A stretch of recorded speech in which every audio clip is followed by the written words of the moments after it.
My goodness, has it come to this again? Toilet paper. The shops are empty of toilet paper.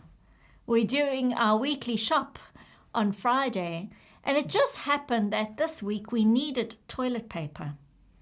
We turned down the aisle to the masses of empty shelves. But as things would happen, a very kind man was pulling a crate full of toilet paper up the aisle to repack the shelves again. We asked him for a pack and he said sure. And he told us that this huge pile of toilet paper would not even last an hour on the shelves. So the great 2020 toilet paper debacle 2.0 has begun. But let's put this away and we'll chat about it a bit later. Our reading from 1 Thessalonians chapter 4 today is a very pastoral part of Paul's letter to the Thessalonians. The Christian community are in such distress and heartache as they're concerned for those in the church who have died before Jesus comes again. They were grieving heavily as many understood Jesus to be coming imminently, and they were so worried about those that had just missed him. They had not wanted to believe that just by the slip of time, their fellow Christians had missed out on being with Jesus. So convinced were they that Jesus was coming back any minute.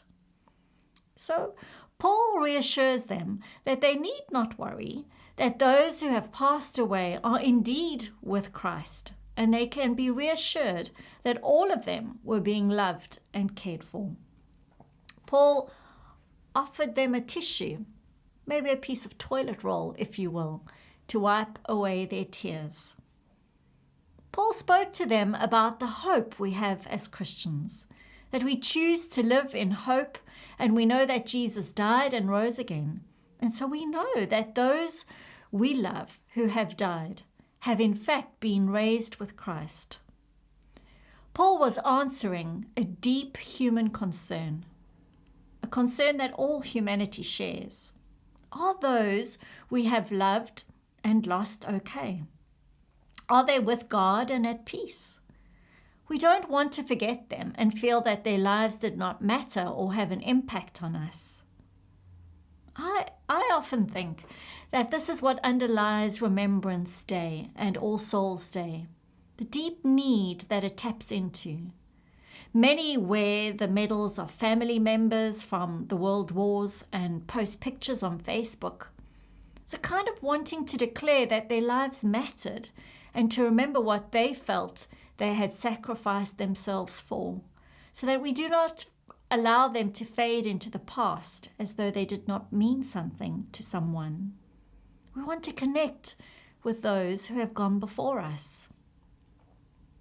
In many African cultures, it is believed that their ancestors are still connected to us, and they still are interested in our lives and involved from the afterlife, that they still exert an influence on our lives from beyond. I remember when my father passed away a number of years ago, my mom was praying and she felt God answered her prayer and said, "You need not worry anymore. He is with me. He's safe and loved." Now, my dad was not the easiest of fellas, so that was a deep assurance for her indeed, that despite the bad choices he had made, he was loved and being cared for. It was a declaration of hope. Maybe another reason for a bit of tear wiping. Today, we are challenged to think of and remember all those who have passed on a global scale, particularly the doctors, nurses, and carers who have cared so diligently for COVID patients and lost their lives to the virus themselves. Today, as we remember those that have sacrificed everything trying to save millions of people across the world, we live and hope for a vaccine that will save the lives of billions around the planet to come. We're in a very funny time of grief and hope all at the same moment. The second lockdown for many feels worse than the first. We know what to expect, and we know how tough it is on our lives and our mental health. And yet we hope that this will enable us to halt the virus and save lives. We live in hope.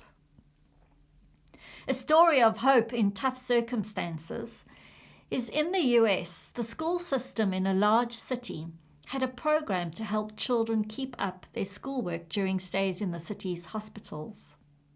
One day, a teacher who was assigned to the program received a call asking her to visit a particular child. She took the child's name and room number and talked briefly with the child's regular class teacher. "We're studying nouns and adverbs in the class now," the regular teacher said, "and I'd be grateful if you could keep him up to date so that he understands and doesn't fall behind." The hospital program teacher went to see the boy that afternoon. No one had mentioned to her the boy had been badly burnt and was in great pain. She was upset at the sight of the boy. She stammered as she told him, I've been sent by your school to help you with nouns and adverbs."